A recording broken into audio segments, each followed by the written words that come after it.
Welcome back to Cowboys News TV, your one-stop spot for all things Dallas Cowboys. Today, we've got an exciting update on what went down for the Cowboys during the NFL trade deadline. Spoiler alert, it wasn't quite the splash we were all hoping for. The Cowboys made a few key roster moves, but they didn't shake things up with any major trades. So, what does this mean for the team? Are we happy with the decisions? Well, let's break it all down. Before we dive into the details, I want to hear from you. How would you grade the Cowboys trade deadline moves? A B, C, D, or F? Let me know in the comments below. Your opinion really matters, and I can't wait to see what you think. Also, if you haven't already, take a moment to hit that subscribe button and turn on the notification bell. Your support helps us reach our goal of 12,000 subscribers. We're almost there. The first major move the Cowboys made was the release of Andrew Booth, the cornerback they traded for at the beginning of the season. Booth had some high hopes after arriving in Dallas, but unfortunately, his time with the team was short-lived. Despite being given a few chances, including a brief start due to injuries in the secondary, Booth just didn't perform up to expectations. The coaching staff ultimately decided to bench him, and now he's been cut to make room for other players. At first glance, this move might not seem like a huge deal, but it does raise a few questions. The Cowboys gave up a low-risk trade, essentially swapping one underperforming corner for another. To me, this was a low-stakes gamble that didn't pay off, but it wasn't a move that will drastically affect the team's future. What matters is that they tried something and it didn't work out. No harm, no foul. But what happens next for Booth? It's possible that he'll land on the Cowboys practice squad, especially since they've had some injury issues in the cornerback room. They've still got some depth with guys like Darrell Hodge and Josh Butler, who's even been called up over Booth in recent weeks. While I'm not overly upset by this cut, I still hope Booth could find a second chance either with Dallas or elsewhere. Now, here's a thought for you. Do you think the Cowboys should have given Booth more time, or do you agree with the decision to move on? Drop your thoughts in the comments. I'd love to hear your opinion. And if you're enjoying this breakdown of all the Cowboys' moves, make sure to subscribe and turn on notifications so you don't miss any updates. Your support is vital for us to keep growing. Next up, we have another roster move that raised a few eyebrows: the Cowboys' decision to cut Jordan Phillips. For those who might not remember, Phillips was acquired through a trade earlier in the season. The idea was that he'd bring much-needed depth to the defensive line. However, that never materialized. Phillips simply didn't live up to expectations, and it's safe to say this trade was a bust. I'll be honest with you, I really thought this could be a good move. Phillips was a player who had shown flashes of greatness with the Buffalo Bills, but unfortunately, he didn't bring that same energy to Dallas. His performance was underwhelming, and he even voiced dissatisfaction with his role, which is always concerning. It's disappointing because this is the kind of move that could have really helped solidify the defensive line. Looking at the trade itself, the Cowboys essentially swapped a future 6th-round pick for a future 7th, which didn't feel like much risk. But what really stings here is how badly this trade failed. The Cowboys could have used the draft capital elsewhere, perhaps on a more impactful player. Instead, they essentially threw away the trade value for just a couple of subpar performances. And let's be real, it's not fun to watch a trade flop like this. But let's not just talk about Phillips' performance. The bigger issue here is the Cowboys' lack of moves in the defensive tackle room all offseason. Outside of a few midseason acquisitions like Carlos Watkins, the Cowboys didn't really address this position, and now we're seeing the consequences of that. The defensive line needs help, and this failure to adequately fill that gap is coming back to bite them. So here's a question for you.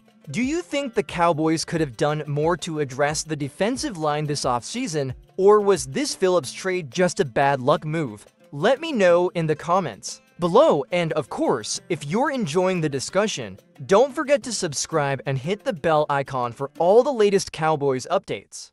Moving on to the big trade the Cowboys made during the deadline, Jonathan Mingo, a wide receiver from the Carolina Panthers, was brought in for a 4th-round pick. Now, this trade has been met with mixed reactions, and I can see why. A 4th-round pick is pretty significant, especially when you consider that Mingo was not even a top receiver in Carolina. He was the Panthers' 5th option at the position, and now he's expected to be a key part of the Cowboys' offense. That's a lot to ask from a guy who hasn't exactly proven himself in the league yet. On one hand, the Cowboys do get a player with potential and, importantly, 2.5 years of team control. But on the other hand, giving up a 4th-round pick for a player who's still very much a question mark is risky. In a vacuum, a trade like this might make sense if you're filling a major need, but in this case, the Cowboys already have solid depth at wide receiver. You've got CeeDee Lamb, Brandon Cooks, Jalen Tolbert, and now Jonathan Mingo. So the question is, why make this move at all? If you were going to make a trade for a wide receiver, wouldn't you have gone after someone with a bit more of a proven track record? A player like DeAndre Hopkins would have been a much safer bet. Instead, the Cowboys opted for Mingo, who, while young, is still unproven in the NFL. This trade does make the wide receiver room even more crowded, but it's unclear where Mingo fits in this already established group. But here's the real kicker. The Cowboys didn't do much else at the trade deadline. They didn't make any moves to bolster the defensive line, even though we all know that's an area of serious need. They didn't trade away players like Brandon Cooks, who might have been a good candidate for a deal given his role on the team. It just feels like the Cowboys didn't make the most of this trade deadline. So, what do you think about the Mingo trade? Was it a good move, or did the Cowboys overpay for someone who might not contribute as expected? And what about the lack of other moves should the Cowboys have been more aggressive? Let me know your thoughts in the comments, and don't forget to subscribe and hit that notification bell. We've got a lot more Cowboys updates coming your way, and you won't want to miss any of it. Now, let's talk about something that stood out to me. During the trade deadline, the Cowboys' decision not to sell any players. While some teams were actively looking to unload players in exchange for future assets, the Cowboys pretty much stood pat.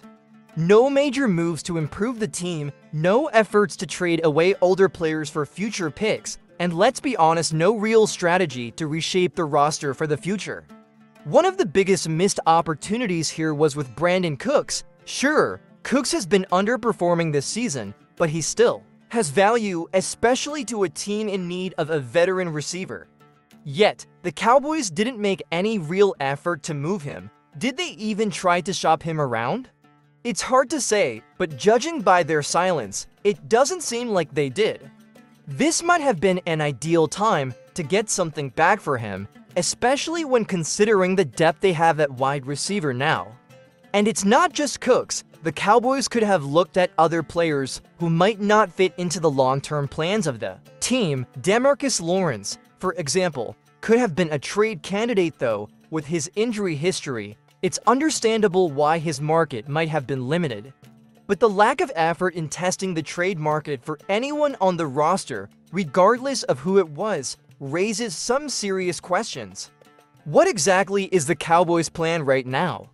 By standing pat and not looking to make any bold moves, they might have missed an opportunity to really shape the roster for the long haul. With the team struggling to find its rhythm this season, why not use the deadline to make a few calculated moves, either by adding depth where needed or by moving players who are no longer in the team's long-term plans?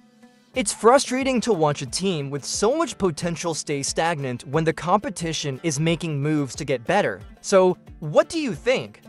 Should the Cowboys have been more aggressive in trying to move players like Brandon Cooks, or was it better to stay put? Do you agree with the decision to not sell at the deadline? I'd love to hear your thoughts in the comments below. And before you go, make sure you're subscribed and have that notification bell on. We've got plenty more Cowboys content coming your way, and I don't want you to miss any of it. Now that we've broken down the key moves and decisions leading up to the trade deadline, it's time to reflect on what all this means for the Cowboys. Did they make the right call by not going all in with any major trades, or did they miss an opportunity to improve the team in a way that could push them to the next level? Looking at the situation from the outside, it's easy to see why many fans are frustrated. The Cowboys didn't make a splash move, nor did they address some of the glaring issues that have held the team back, especially on the defensive line and in terms of depth at wide receiver. The Jonathan Mingo trade, while it has potential in the future, didn't do much to address the immediate needs of the team, but at the same time, we have to acknowledge that the Cowboys were smart in not overreacting to the pressure of the trade deadline. In a year where it's easy to panic and make trades for the sake of making trades, Dallas stuck with its core. They didn't sell off valuable assets or mortgage the future for short-term fixes. In a way, this could be seen as a sign of long-term planning. The decision to hold on to key players and not make a rash move could pay off down the line. However, it's important to ask, does this strategy show faith in the current roster, or does it reflect a lack of confidence in the front office ability to evaluate trade opportunities? As much as we might appreciate stability, there's no denying that the Cowboys have some areas of the roster that desperately need improvement, and that's something that could have been addressed at the deadline. What do you think? Was the Cowboys' approach the right one, or did they miss a chance to improve this team? Do you agree with their decision to not be sellers, or should they have gone all in and made a bigger move?